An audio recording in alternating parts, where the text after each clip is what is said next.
Bismillahirrahmanirrahim. Alhamdulillahilladzi arsala rasulahu bil huda wa dinil haqqi liyudhhirahu 'alad dini kullihi walau karihal kafirun walau karihal musyrikun walau karihal munafiqun. Asyhadu an la ilaha illallah wahdahu la syarikalah wa anna Muhammadan abduhu wa rasuluh. Allahumma wa salli wa sallim wa barik ala sayyidina Muhammadin salatan tamla'u khazain Allah nura takunu lana walil mu'minina farajan wa farhan wa surura wa ala alihi wa sahbihi ajma'in, amma ba'du. Hadirin wal hadirat jamaah salat subuh rahimakumullah. Alhamdulillah, dengan izin Allah Subhanahu wa taala, di pagi hari ini Allah masih berikan kekuatan iman, Islam dan ihsan. Allah berikan kekuatan istiqomah sehingga kita bisa bersama-sama menjalankan perintah Allah dan Rasul. Salat subuh berjamaah dilanjutkan dengan kita yadhkurunallah wa ya'takifuna fi hadzal masjid al-mukarrabin. Semoga seluruh aktivitas amal ibadah kita pada hari ini diterima oleh Allah Subhanahu wa ta'ala. Salawat dan salam tercurah keribaan sang Nabi Muhammad sallallahu alaihi wasallam bi qaulina Allahumma salli wa sallim wa barik alaihi. Hadirin wal hadirat rahimakumullah, kita lanjutkan pembahasan yaitu hadis-hadis Nabi sallallahu alaihi wasallam. Yang ke-46, Rasulullah sallallahu alaihi wasallam bersabda, Innallaha tajawaza li ummati anin nisyan wa ma ukrihu alaihi. Sabda Nabi Muhammad sallallahu alaihi wasallam, sesungguhnya Allah Subhanahu wa taala memaafkan kepada umat Nabi Muhammad sallallahu alaihi wasallam yaitu dari anisyan, dari lupa. Ketika umat Nabi Muhammad sallallahu alaihi wasallam ada melakukan satu amaliyah, entah itu amaliyahnya seperti apa yang terjadi, kalau itu didasari karena lupa, maka itu dimaafkan oleh Allah Subhanahu wa taala. Bahkan ketika itu terkait dengan amaliyah yang wajib, bahkan yang disebutkan bisa merusak, tapi karena nisyan itu adalah dimaafkan oleh Allah Subhanahu wa ta'ala. Ini adalah satu keistimewaan yang Allah berikan kepada kita sebagai umat Nabi Muhammad sallallahu alaihi wasallam. Satu misal, kita sedang melaksanakan ibadah puasa, entah itu puasa wajib ataupun puasa sunnah. Tiba-tiba Allah menghendaki ghalabatun nisyan, terjadi lupa di dalam diri kita, kemudian kita punya aktivitas yang membatalkan puasa. Contohnya makan, minum. Walaupun dengan kapasitas makan minum yang sempurna, makannya banyak sampai kenyang, minumnya juga banyak sampai segar, tapi kalau memang faktornya itu disebabkan nisyan, disebabkan lupa, maka yukfa, dimaafkan. Kemudian tidak dianggap itu membatalkan puasanya. Jadi ketika kita ini sadar, ingat, berhenti, kemudian puasanya tetap dianggap sempurna. Ini adalah kemuliaan dari kita sebagai umat Nabi Muhammad sallallahu alaihi wasallam. Dan juga sesuatu yang dipaksakan, kuriha. Jadi kita ini dipaksa untuk melakukan sesuatu hal. Misalnya adalah kita ini dipaksa untuk melakukan kemaksiatan. Kalau enggak mau melakukannya, kemudian yuktaluhu, misalnya kita akan dibunuh dan sebagainya. Kemudian kita akhirnya melakukan perbuatan yang dianggap maksiat tersebut, maka itu juga dimaafkan. Ini banyak terjadi, seperti kasus-kasus yang terjadi kayak umat Islam di dalam satu terjadi ghazwah, di dalam satu peperangan misalnya, seperti yang sekarang terjadi di Palestina itu, Kemudian ada salah satu muslimin, ada pasukan Islam yang ditangkap, ya. Kemudian di dalam konsep syariatul Islam ada beberapa makanan yang hukumnya haram. Kemudian mereka memaksa untuk kita mengkonsumsi yang haram. Ini artinya kita yang memakan sesuatu yang haram itu karena dipaksa oleh mereka, maka hukum dengan terjadinya kita dipaksa tersebut adalah dimaafkan, diampuni oleh Allah Subhanahu wa taala. Termasuk salah satu yang terjadi di dalam kehidupan kita ini, banyak kita ini ditipu daya. Selama kita ini tidak mengetahui bahwa itu adalah tipu daya mereka, ada makanan-makanan yang berlabel halal, minuman-minuman yang berlabel halal, ternyata di dalamnya adalah mengandung minuman-minuman yang haram atau makanan yang haram. Namun dengan itu tipu daya mereka, maka ini yang disebut adalah kita dalam kondisi adalah darurah, sebagaimana kita dipaksa tadi, kita adalah mendapatkan ampunan dari Allah Subhanahu wa taala ketika kita mengkonsumsi minuman ataupun makanan yang ada unsur keharaman karena memang dipaksa. Berikutnya, innallaha ja'alal haqqa ala lisani umara wa qalbih. Nabi Muhammad SAW menceritakan tentang kemuliaan yang Allah berikan kepada sesosok diri sahabat yang bernama Umar ibn Khattab. Umar ibn Khattab ini dipuji oleh Nabi, disanjung oleh Nabi dengan ucapannya, innallaha, sesungguhnya Allah, ja'alal haq, menjadikan kebenaran itu, ala lisani Umar, atas lisannya Umar ibn Khattab, wa qalbihi, dan hatinya Umar ibn Khattab. Artinya apa? Di saat Umar ibn Khattab ini, masa-masa beliau bersama dengan Rasulullah, masa-masa beliau terangkat menjadi khalifah yang kedua, seolah-olah pada saat beliau menjadi seorang khalifah ini, boleh dikata agama Allah Subhanahu wa taala itu pada saat itu adalah tegak dengan sempurna. Tegak sempurna. Ini diantaranya adalah kemuliaan yang Allah berikan.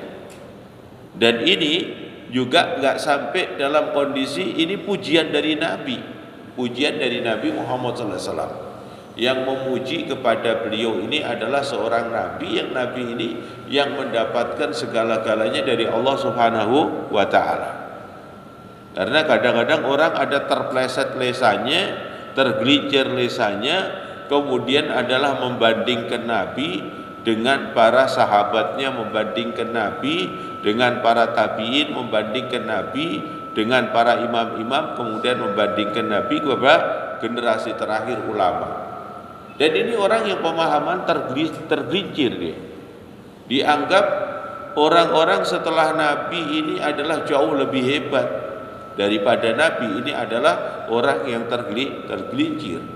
Semuanya itu adalah kita menjadi istimewa seperti ini. Kenapa? Karena Nabi Muhammad SAW. Sayyidina Umar sampai dipuji oleh Nabi Muhammad. Allah menjadikan dalam dirinya itu penegak kebenaran melalui kekuatan lisannya dan juga melalui kekuatan qalbunya. Itu sanjungan dari Nabi untuk beliau atas karunia Allah yang telah diberikan kepada Umar bin Khattab. Jadi bukan terus kemudian kita berbalik dalam berfikirnya bahwa seolah-olah Umar itu lebih baik daripada Nabi. Tidak.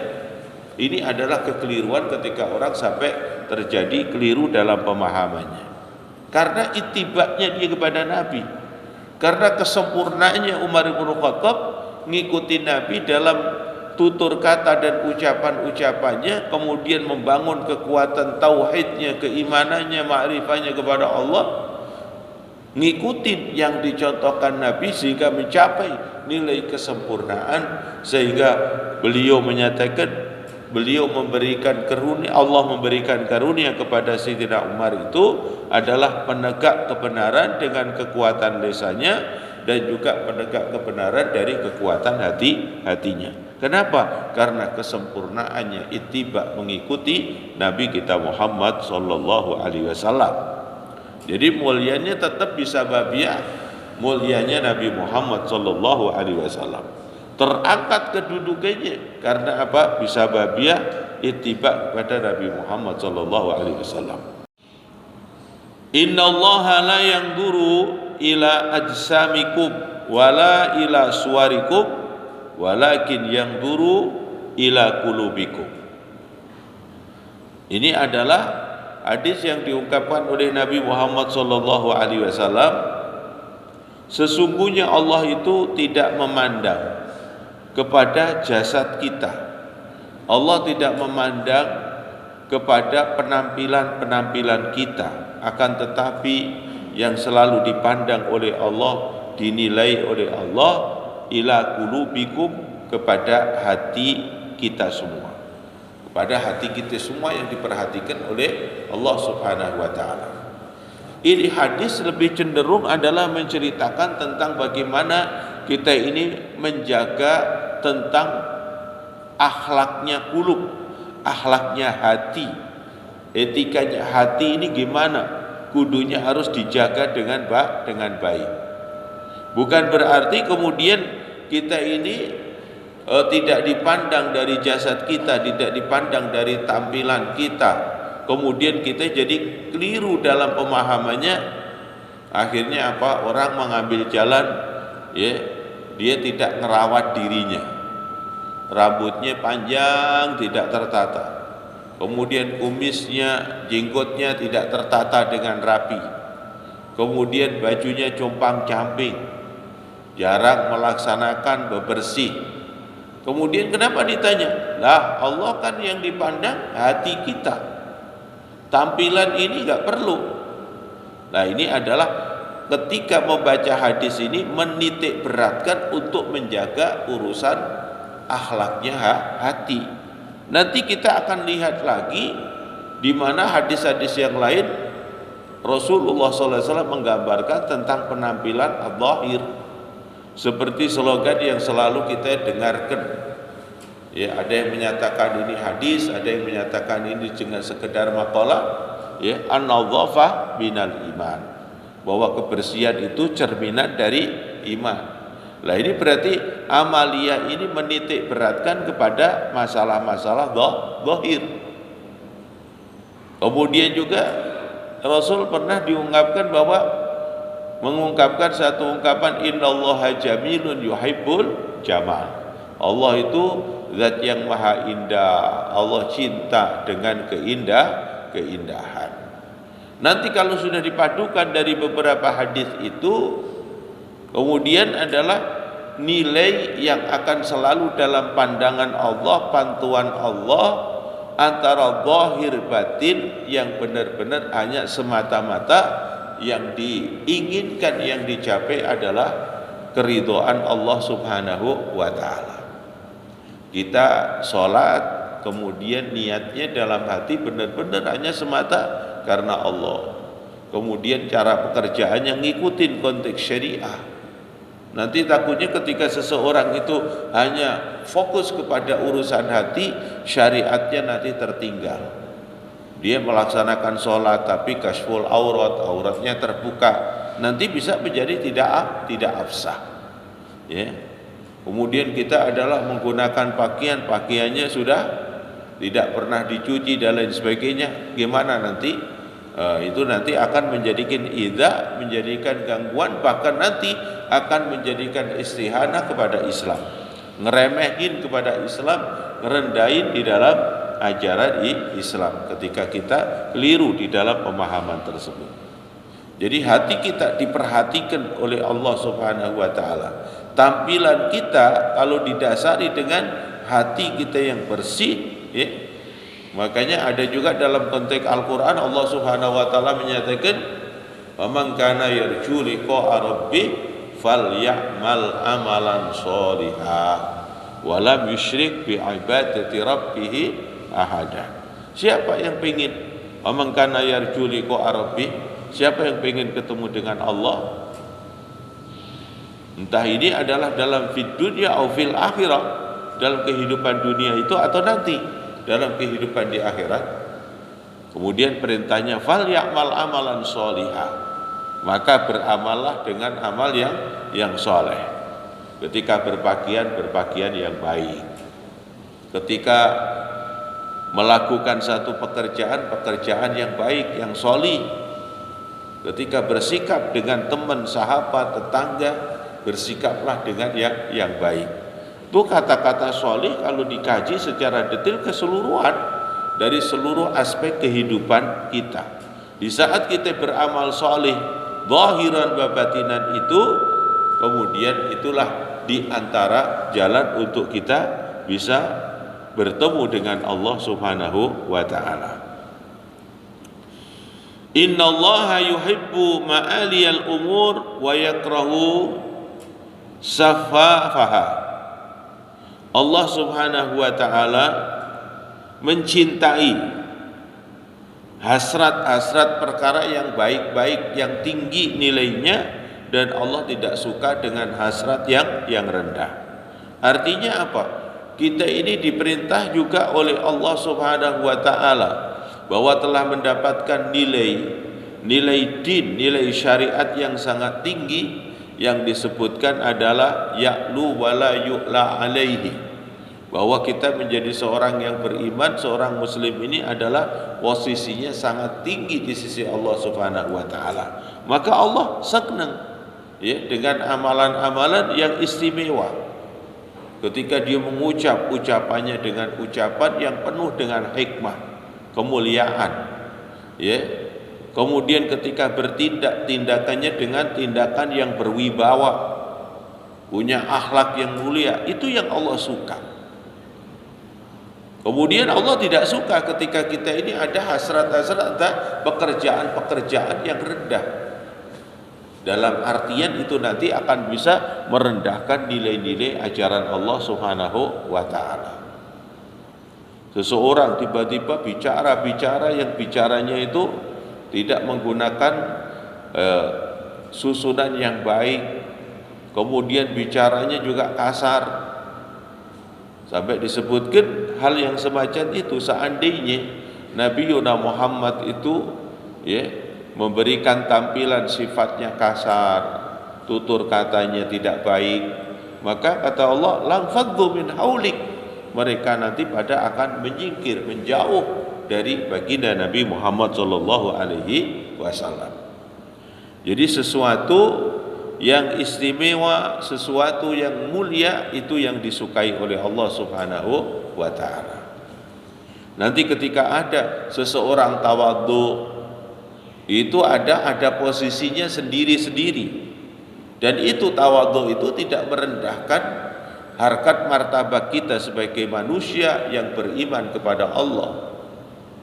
Ketika kita duduk bersama dengan orang yang menurut gambaran kita ini lebih alim, lebih ngerti daripada kita, maka kita adalah memberikan penghormatan kepada orang itu.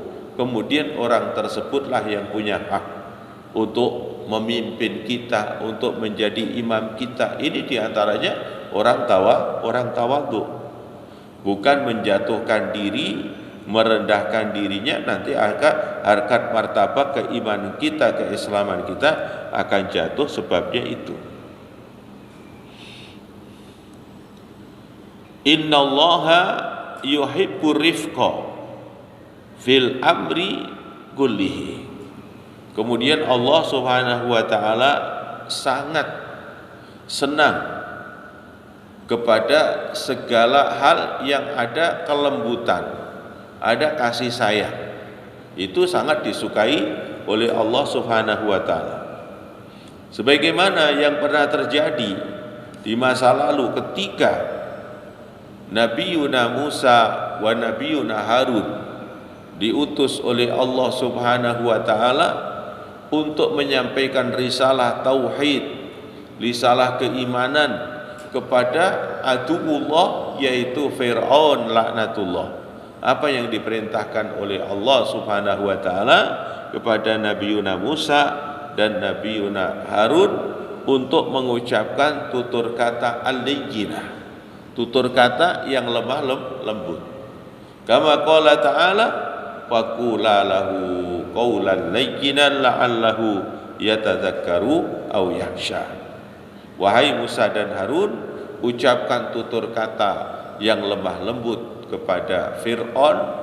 Semoga dengan kau ucapkan tutur kata yang lemah lembut itu menjadikan asbab dia tersadar dari kesalahan-kesalahannya, atau dia nanti akan timbul rasa takutnya kepada Allah Subhanahu wa ta'ala.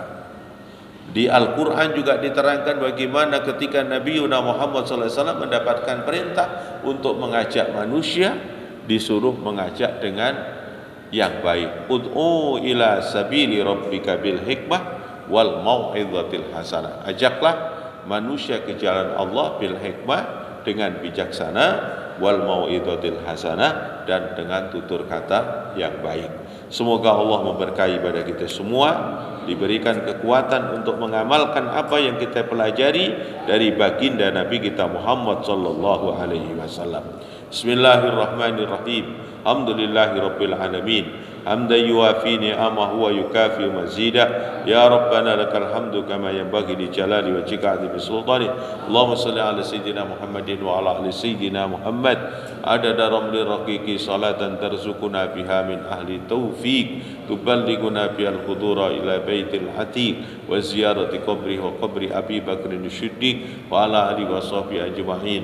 Kafa ya insat unsurna fa innaka khairun nasirin waftah lana fa innaka khairul fatihin waghfir lana fa innaka khairul ghafirin warhamna fa innaka khairur rahimin warzuqna fa innaka khairur raziqin wahdina wa najjina minal qaumil kafirin wahdina wa najjina minal qaumil musyrikin wahdina wa najjina minal qaumil munafiqin. Allahumma ansuril Islam wal muslimin wa ansuril Islami wal muslimin khususan al muslimina fi Palestin.